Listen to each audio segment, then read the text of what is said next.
we have Kate Nustedt. Having previously worked for Greenpeace and ActionAid, Kate has been Executive Director of Women for Women International UK for the past 2 years, raising the profile of female survivors of war and their integral role in rebuilding communities and societies after conflict. Kate has overseen Women for Women's global Join Me on the Bridge campaign, which united 75,000 activists in 646 events worldwide on International Women's Day 2011.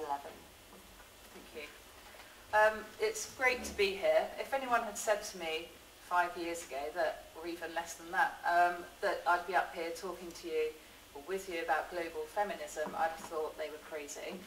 Maybe at the end of what I've got to say, you'll think I'm crazy for being here, but I thought I'd share a bit about my personal experience of how I got involved in global campaigning, and in particular in the women's global movement, because I think through understanding some of the personal stories and how people get involved, it makes it that bit much more accessible, because sometimes Afghanistan, Congo, Sudan can feel like it's a long, long way away.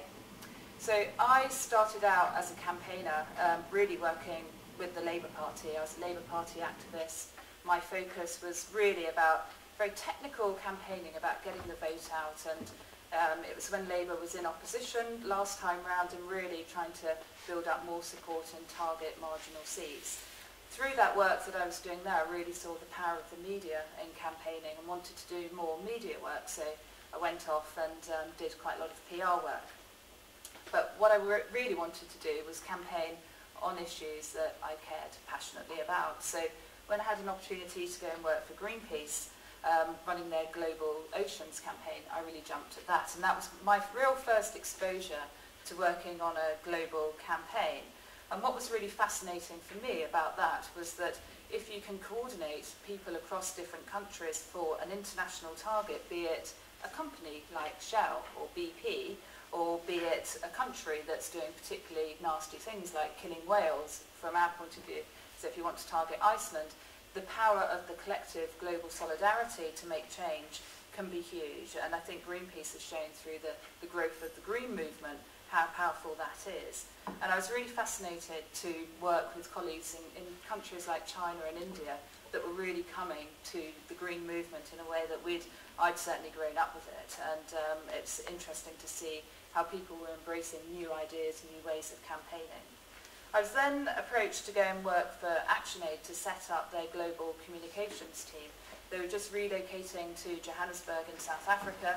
I thought, that sounds fun, why not? So I crazily went off and did that, and I was asked to set up their global campaigning, and it was a really exciting time for anti-poverty campaigning. It was 2005, and someone came and pitched an idea at me that I just thought was mad, but really exciting.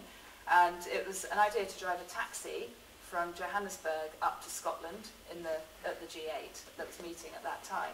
So I said, okay, I don't think a taxi will quite do it, but let's go for a bus. And we got a small African bus called a matatu, and we drove it literally from Johannesburg through southern African and eastern African countries, and we met we went through villages, meeting everyday people, and we met presidents of different countries, and it really built into a massive momentum. And what we were doing was collecting messages of everyday African people and African presidents and taking those to the G8 leaders. Before I did that, I'd never campaigned in Africa at all, and I just thought, what relevance of what I have of campaigning does it have in Africa? In terms of the media techniques, the communications, the mobilisation. And what I found was that actually what works here works there. And what you really need is a great idea and people who are really mobilised behind it. And so it became a massive force, and it was really the voice of Africa that was speaking, representing the real people at the decision-making table at the G8. And as a direct result of this campaign, we were able to get free ARVs, antiretroviral drugs, introduced, and that was signed up to at that G8 summit meeting in 2005. And one of the experiences I really had through doing this massive journey was I met a lot of women.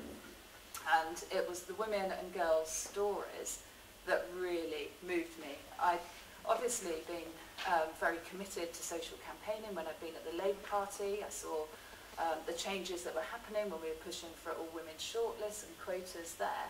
But it was the stories of girls who were 12-year-old girls petrified of getting pregnant and dying in childbirth. It was the stories of a 17-year-old woman who was looking after her 5, 6 siblings. They couldn't go to school. They didn't really have much of a house to live in. Simple question to the G8 leaders, which was why. There was a woman in Uganda I went to visit. Her house, and it wasn't set up for the media, her house had literally fallen down the day before we went to see her. She actually had the food and everything all set up, but she'd been hit by rains the night before, and it was absolute devastation. It was like, I want a house. It was that simple. And through that experience, I badgered the people at Action Aid, said, right, I want to work on women's rights. I want to work on women's rights. Let me loose on a women's rights campaign. So finally they did, and the first campaign that I worked with them was a women's land rights campaign. And land rights, for anyone who works on global issues, is a huge, huge thing. I mean, in many countries, women don't inherit, even if they have the right legally, it doesn't happen in practice. And so just to own land is the way of earning a living. So it's off the back of that campaign I met a most phenomenal woman called Zainab Salvi, and she's the woman that set up Women for Women International. Her story, buy her book and read all about her story, but the short story is she grew up in Iraq. She's from Iraq, she grew up, her father was Saddam Hussein's pilot, so she grew up in that world. She was living in the States at the time when when the Balkans War happened. She saw the women who were in the rape camps and thought, I can't believe that's Europe, and that is happening in Europe. I must find the organisation that's doing something to support those women. There was no organisation. This was 18 years ago. No organisation to support the women in the rape camps in Bosnia. So by default, she set up Women for Women. And what she realised was really important from what the women said to her was that they wanted emotional support as well as actual substantive support through money to be able to really rebuild their lives, but also the training so that they could go out and get a job, so that they wouldn't be dependent on aid or wouldn't be as vulnerable again in future. And Women for Women has grown hugely over the last 18 years, and it's great that Zainab and others wanted to set up in the UK. In the US, over 250,000 women have supported the women in the different war-torn countries to really make a difference to them in rebuilding their lives. And then one other thing that I've ended up doing at Women for Women is running global campaigns, and you've seen various pictures of the Join Me on the Bridge campaign. And this came from an idea of our 2 directors, one in Congo, one in Rwanda. There's a bridge that connects their 2 countries. It was the scene of the mass genocide, the mass exodus when the genocide was happening in Rwanda. Very, very, very politically charged, very symbolic place. They said, wouldn't it be amazing if us Hutus, us Tutsis, Christians, Muslims, whoever we are, we come together and we show that women can join together on a bridge and build bridges of peace for the future. I said, yeah, that would be an amazing idea, but I don't think we're going to get much media coverage for that unless the women start attacking each other. Unfortunately, that's the way of the world and that's the way of the media. So what we said at that point was, well, let's organise a bridge event in every country where Women for Women works and join up in solidarity in the UK and in the US. And as a result of that, we ended up with, last year, 129 events happening across 24 countries. And then this last year, we've had 464 events across 75 countries. It's been phenomenal, 75,000 people involved. So there's a real energy and appetite for people to get involved. I've only got 1 minute left, so I'd say what's really inspiring that's happening globally, I would say again, if you haven't seen Pray the Devil Back to Hell, it happened, basically it was in 2003, 2004, everyone was looking at Iraq, what's happening in Iraq, it's when that invasion happened.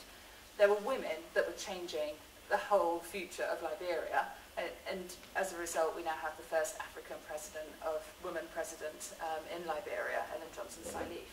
And people just really didn't know about the background to that at all. So we run a lot of film screenings around this, and what's so amazing is it shows it can be done. A lot of people will say, oh yeah, it's women, yeah, whatever, and push it right back. But this is a real example that by women taking action, they can change the course of the future of a country, and that's hugely powerful.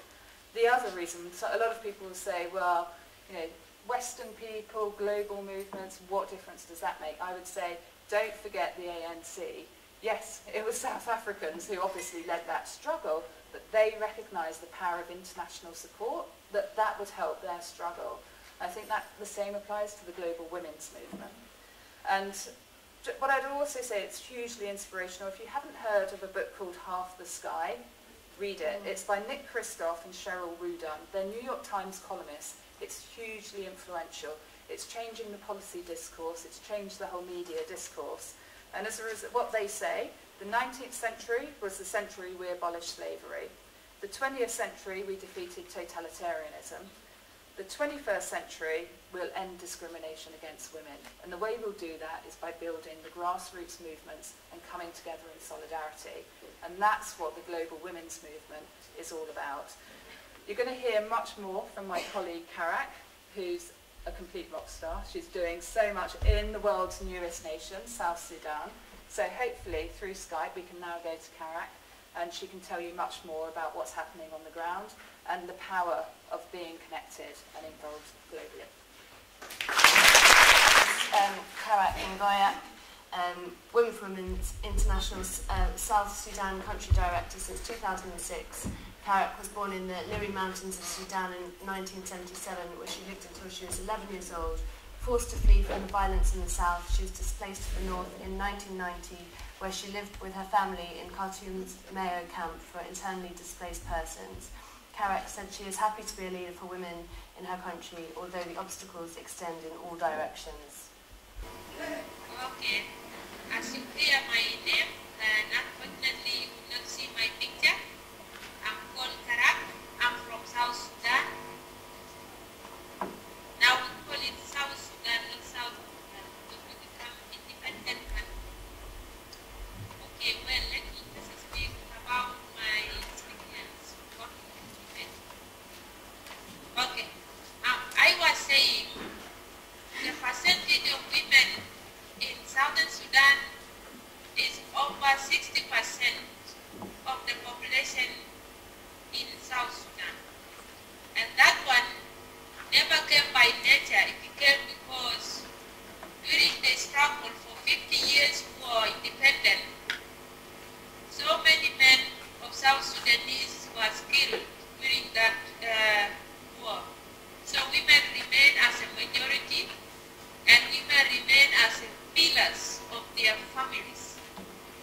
Up to now, women are suffering. They suffered during the war and they suffered after the war, and up to now women are suffering. I can give you some examples where we are working as Women for Women International since we started the program in 2006 in South Sudan in Nustedt. During the war, the violence against women was 100%. And after the war, it still remains as it is. The women who remain as widows, they are still facing a lot of challenges, beating, killing, raping, and they are still carrying